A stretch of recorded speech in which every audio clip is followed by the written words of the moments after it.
방 안에는 정적이 감돌았습니다. 오후에 비스듬한 햇살이 먼지 섞인 공기를 가르며 침대 위에 놓인 낡은 여행 가방을 비추고 있었죠. 저는 무릎을 꿇고 앉아 아내의 옷가지들을 하나둘씩 정리하기 시작했습니다.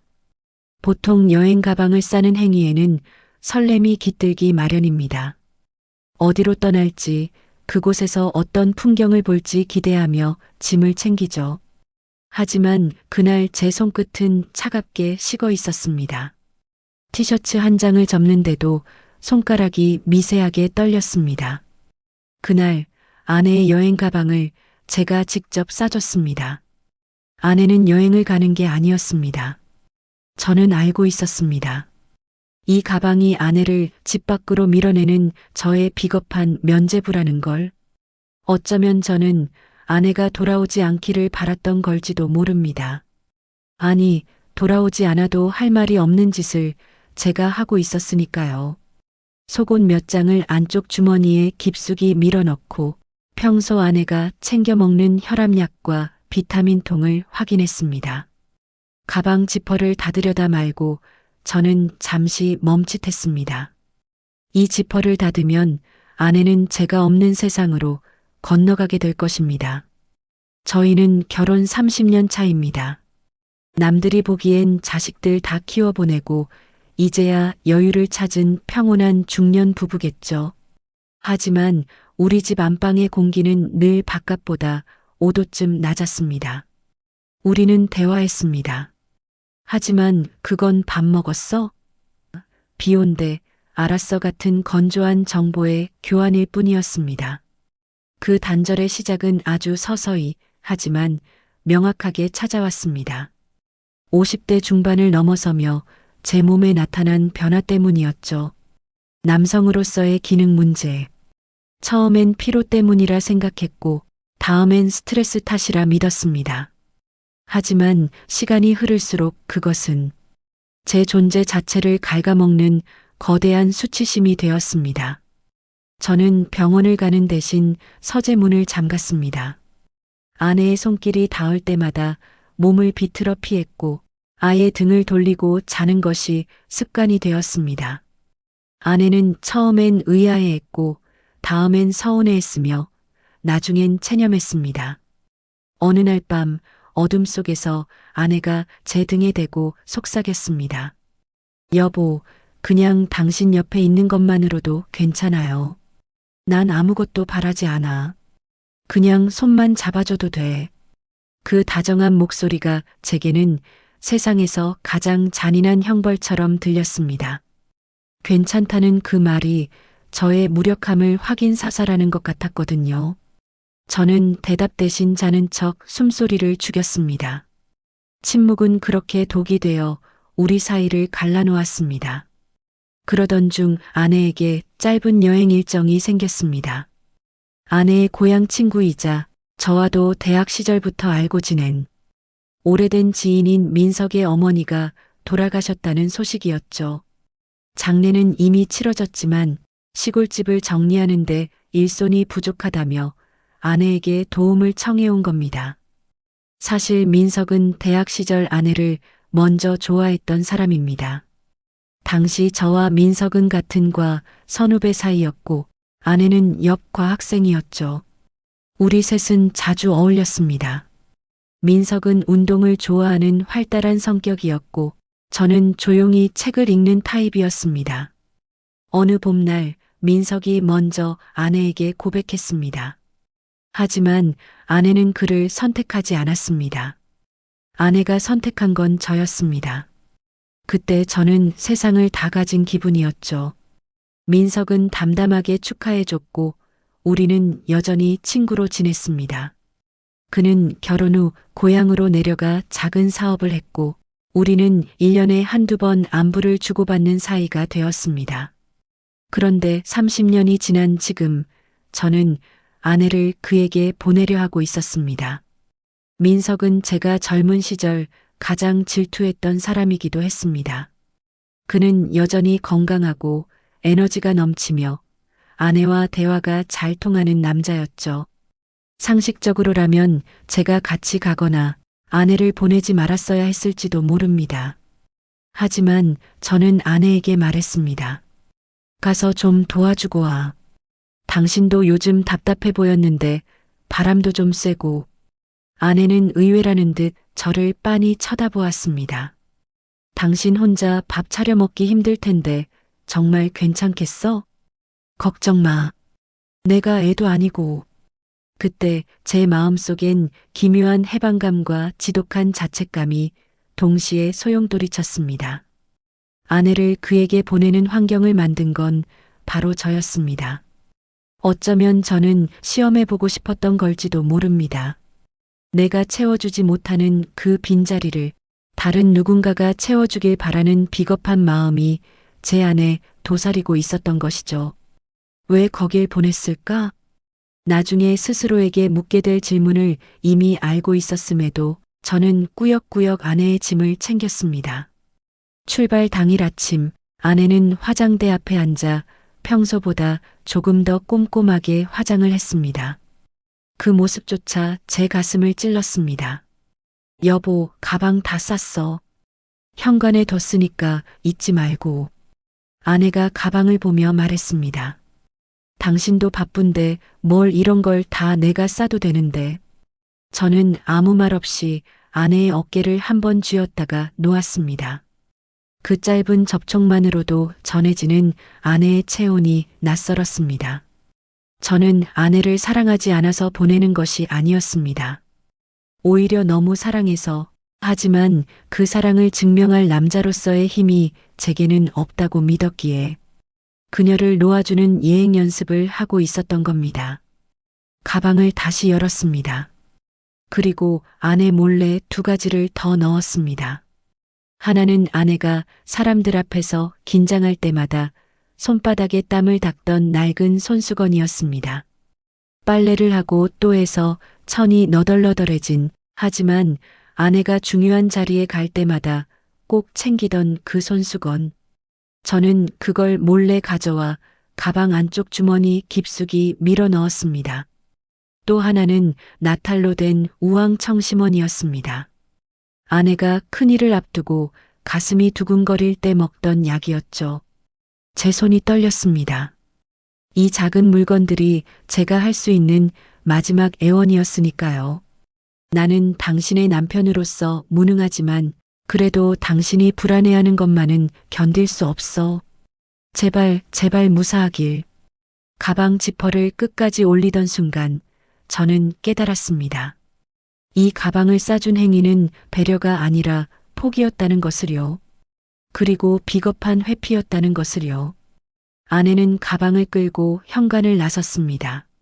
문이 닫히는 소리가 유난히 크게 울렸습니다. 아내가 떠난 집은 거대한 수족관 같았습니다. 빛은 굴절되어 들어오고 소리는 먹먹하게 차단된 채 오직 저의 거친 숨소리만 벽을 타고 되돌아왔습니다. 저는 아내가 머물던 안방 화장대 앞에 앉았습니다. 그곳엔 그녀가 마지막으로 바르고 간 붕꽃 향기가 비릿하게 남아 있었습니다. 나는 그녀를 사랑하는가 아니면 방치하는가. 거울 속에 저는 비겁한 폐잔병의 얼굴을 하고 있었습니다. 제가 싸준 가방은 아내의 짐이 아니라 제가 감당하지 못한 30년의 부채였습니다. 지퍼를 채우던 그 순간의 서늘한 금속음이 귓가에 쟁반을 치듯 울렸습니다. 그것은 보호의 소리가 아니라 내 삶에서 그녀를 축출하는 단절의 소리였습니다. 저는 제가 판 함정 속에 스스로를 가둔 간수처럼 아내가 없는 빈 침대의 시트만 지니기며 밤을 맞이했습니다. 강원도 산골의 폐가는 눅눅한 이끼 냄새와 죽은 시간의 먼지로 가득했습니다. 그 축축한 공기 속에서 민석은 아내의 그림자처럼 움직였습니다. 민석의 손은 투박했지만 거침이 없었습니다. 무거운 괴짝을 옮길 때마다 셔츠 너머로 비치는 그의 등 근육. 수연아, 너 손등에 상처 났다. 민석이 아내의 손목을 낚아채듯 잡았습니다. 찰나의 정적이 흐르고 아내의 맥박이 민석의 손가락 끝으로 고스란히 전달되는 극도의 긴장감이 마당을 덮쳤습니다. 아내는 그 순간을 나중에 이렇게 말했습니다. 그때 나는 손을 빼야 한다는 걸 알았어요. 하지만 몸이 말을 듣지 않았어요. 당신과 마지막으로 손을 잡은 게 언제였는지 기억도 나지 않았거든요. 남편의 차가운 외면 속에서 동토처럼 굳어버린 그녀의 손에 민석의 뜨거운 체온이 흘러들었습니다. 그것은 금기된 열매의 향기처럼 달콤하고도 치명적이었습니다. 민석의 시선은 아내의 입술과 흔들리는 눈동자에 잠시 머물렀습니다. 아내는 30년 만에 처음으로 느끼는 기분을 느꼈습니다. 가사 노동자도 엄마도 아닌 그저 한 명의 여자로 말이죠. 밤이 되자 비가 내렸습니다. 양철 지붕을 때리는 빗소리는 본능을 자극하는 불협화음이었습니다. 아내는 독방 같은 방 안에서 제가 싸준 가방을 열었습니다. 이 남자는 대체 무엇을 담아보낸 걸까? 아내의 손길이 칼날처럼 접힌 옷감 사이를 파고들었습니다. 양말, 속옷, 잠옷. 하나하나 꺼내다가 아내의 손이 멈췄습니다. 가방 구석 안쪽 주머니에서 툭 떨어진 것은 제가 몰래 넣어둔 낡은 손수건과 나탈로 된 우왕청심원이었습니다. 아내의 손이 떨렸습니다. 그 손수건에는 아내조차 잊고 살았던 남편의 향취가 배어 있었습니다. 오래된 종이 냄새와 그가 즐겨 쓰던 비누향. 그것은 민석이 내뿜는 짙고 화려한 향수 냄새와는 정반대의 아주 초라하고도 익숙한 냄새였습니다. 아내는 손수건을 코에 대고 깊이 숨을 들이켰습니다. 그리고 눈물이 났습니다. 이 사람은 나를 보내면서도 내가 불안해할까봐 이걸 넣어뒀구나. 남편이 얼마나 오랫동안 이 물건들을 준비했을지 생각하니 가슴이 미어졌습니다. 가방을 싸면서도 아내의 작은 습관들을 기억하고 있었던 그 사람. 말은 차갑게 했지만 손은 여전히 아내를 향해 떨리고 있었던 그 사람. 아내는 멍하니 그 물건들을 바라보았습니다. 그것은 남편이 보낸 항복 선언문이자 구걸이었습니다. 나는 당신에게 아무것도 해줄 수 없지만 당신이 아픈 것만은 견딜 수 없다는 비겁한 남자의 처절한 고백이 그 작은 알약 속에 응축되어 있었습니다. 그때 방문 너머에서 빗소리에 섞여 들어온 민석의 낮은 목소리가 들려왔습니다. 수연아, 비가 너무 많이 온다. 잠이 안 와서 잠깐 들어가도 될까? 문고리가 천천히 돌아가는 금속 마찰음이 고요한 방안을 찢었습니다. 아내의 심장은 폭주하는 기관차처럼 뛰기 시작했습니다.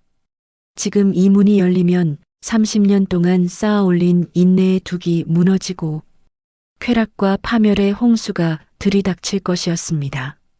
민석의 그림자가 문틈 사이로 길게 드리워졌습니다. 아내의 손이 문고리로 향했습니다. 그 순간 아내의 눈에 바닥에 떨어진 손수건이 들어왔습니다. 생애 가장 지독한 갈등의 심연에 서 있었습니다. 한 걸음만 넘으면 낙원이야, 아니면 낭떠러지일까? 팽팽하게 당겨진 활시위처럼 두 사람의 운명은 단 1mm의 움직임에 걸려 있었습니다. 문고리가 반쯤 돌아갔을 때 아내의 손은 차가운 금속 위에 멈췄습니다. 아내는 바닥에 손수건을 집어들었습니다. 거칠거칠한 천의 촉감이 아내의 감각을 깨웠습니다. 그리고 깨달았습니다. 문 밖에 민석은 아내의 원하고 있지만 문 안에 이 가방을 싸준 남편은 아내의 안녕을 원하고 있었다는 것을요.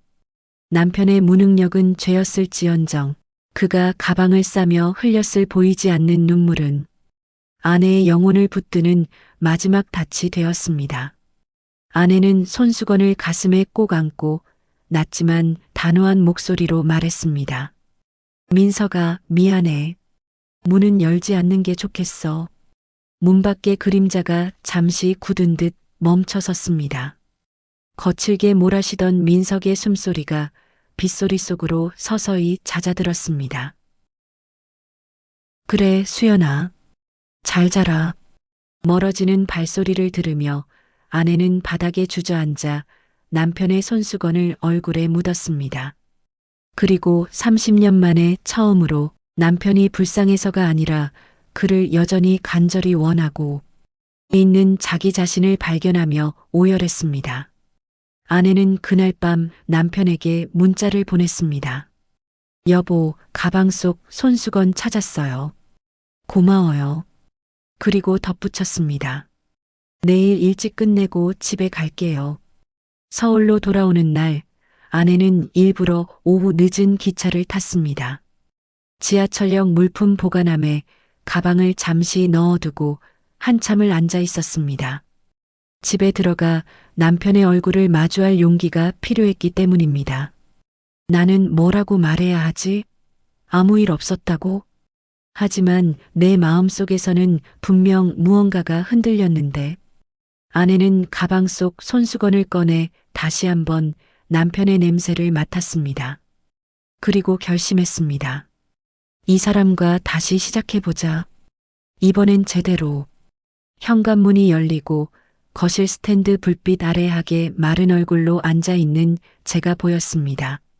저는 3일 내내 거의 잠을 자지 못했습니다. 아내가 보낸 문자를 수십 번 읽으며 그 짧은 문장 속에 숨겨진 의미를 해독하려 애썼습니다.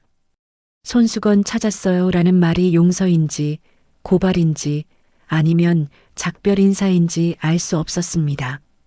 저는 아내의 눈을 똑바로 쳐다보지 못했습니다. 아내는 가방을 내려놓고 제 앞에 섰습니다. 그리고 아무 말 없이 제 손을 잡았습니다. 거칠고 온기 없는 제 손을요. 여보, 가방 속에 그 손수건이랑 약 잘 썼어요.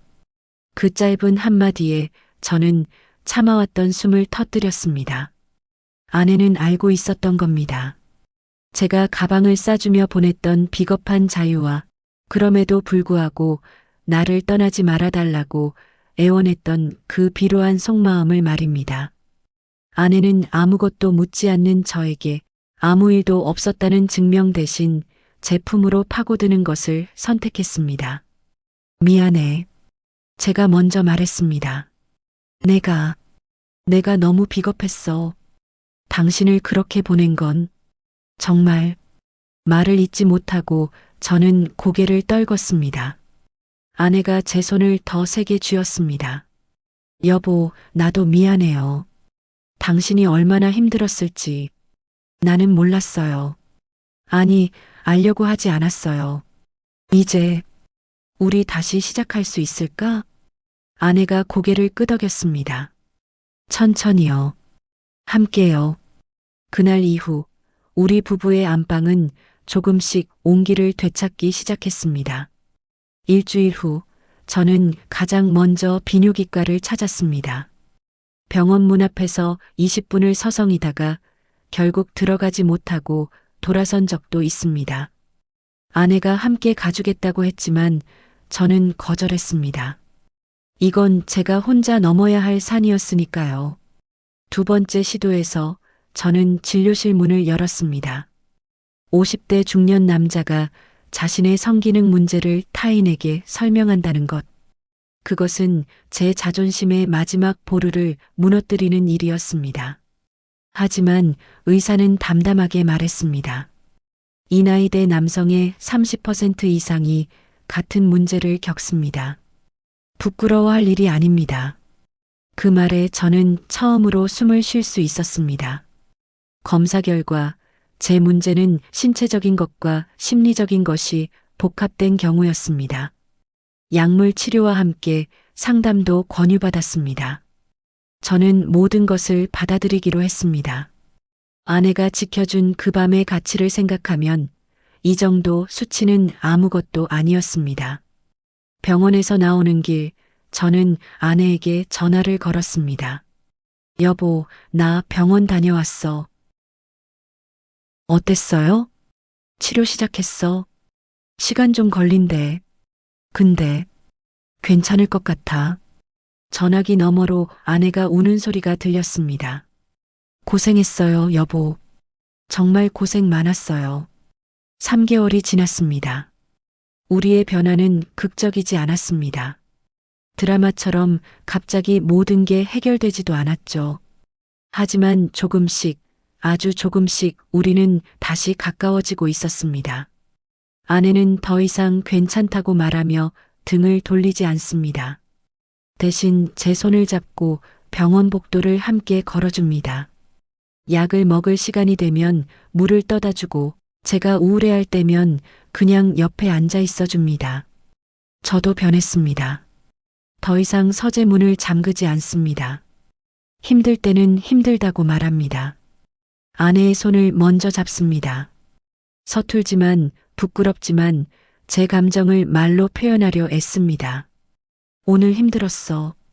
그래도 당신이 있어서 버틸 수 있었어. 그런 짧은 문장 하나가 우리 사이의 오도 차가운 공기를 조금씩 녹이고 있었습니다. 6개월 후 치료는 효과를 보기 시작했습니다. 완벽하지는 않았습니다. 여전히 어려운 날도 있었죠. 하지만 이제 저는 그것 때문에 아내를 피하지 않습니다. 우리는 서로의 결핍을 침묵이라는 독약으로 채우지 않습니다. 서툴고 부끄러워도 말로 뱉어내고 서로의 상처를 손가락으로 더듬으며 확인합니다. 어느 날 저녁 아내가 물었습니다. 여보, 우리 여행 갈까요? 진짜 여행. 저는 고개를 끄덕였습니다. 그래, 가자. 이번엔 내가 가방 싸줄게. 아니요. 아내가 웃으며 말했습니다. 이번엔 우리 같이 싸요. 얼마 전 우리는 진짜 여행을 위해 다시 가방을 쌌습니다. 이번엔 아내 혼자가 아니라 둘이서 함께였습니다. 침대 위에 펼쳐진 가방을 보며 저는 그날이 떠올랐습니다. 아내를 떠나보내기 위해 떨리는 손으로 옷을 개던 그날. 손수건과 약을 몰래 넣으며 비겁하게 애원하던 그 순간. 여보, 이거 넣을까요? 아내가 그때 그 손수건을 들어보였습니다. 빨래를 해서 더해진 그 1000조각. 응, 넣자. 당신 필요할 때 쓰라고. 이번엔 필요 없을 것 같은데요. 아내가 제 손을 잡았습니다. 당신이 옆에 있으니까. 우리는 함께 가방을 쌌습니다. 아내의 옷 옆에 제 옷을 넣고 아내의 세면도구 옆에 제 면도기를 놓았습니다. 더 이상 분리되지 않은 함께 여행할 두 사람의 짐이었습니다. 지퍼를 닫는 금소금이 들립니다. 하지만 이제 그 소리는 단절이 아닙니다. 우리가 함께 걸어갈 내일을 단단히 봉인하는 약속의 소리입니다. 아내의 여행 가방을 싸주던 그 비겁했던 날, 저는 비로소 제 남은 생을 다시 싸기 시작했습니다. 여행지에서 찍은 우리 부부의 사진이 거실벽에 걸려 있습니다. 사진 속에서 우리는 손을 잡고 있습니다. 완벽한 미소는 아닙니다. 하지만 진짜 미소입니다. 부서진 조각들을 서로의 눈물로 이어붙인 두 사람의 여전히 금이 가 있지만 그래서 더 단단해진 미소입니다. 사랑은 완벽한 두 사람이 만나는 것이 아니라 부서진 조각들을 서로의 눈물로 이어 붙여가는 과정이라는 것을, 포기하지 않고 다시 시작할 용기를 내는 것이라는 것을, 그리고 때로는 가장 비겁한 순간이 가장 솔직한 고백이 될 수 있다는 것을 저는 이제야 비로소 배우고 있습니다. 이 이야기가 마음에 남으셨다면 구독과 좋아요로 다음 이야기를 함께 해주시기 바랍니다. 구독은 비슷한 사연을 놓치지 않게 해주고 좋아요는 이 이야기가 더 많은 분들께 닿을 수 있게 합니다. 여러분의 선택이 또 다른 이야기의 시작이 됩니다.